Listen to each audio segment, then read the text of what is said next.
Fancy garment and kids mall, sherwani, coat pant, 3 piece, suiting, shirting, tailoring, बच्चे और बच्चियों के लिए कई सारे कपड़ों की वैरायटियां। हमारा पता आयशा नगर पुलिस स्टेशन के सामने, हजार खोली, मालेगांव। प्रोप्राइटर चांद खान।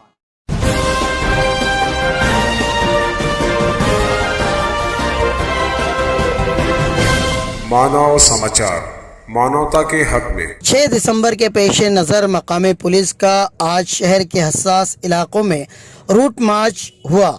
आज जिला ग्रामीण एसपी शाहजी उमाप ने मालेगांव में विजिट दी और कुछ हिदायत सभी पुलिस वालों को दी। इसके बाद सिटी पुलिस स्टेशन से मार्च शुरू हुआ, जिसकी क़यादत शहर DYSP IPS officer Taigbir Singh Sandhu कर रहे थे।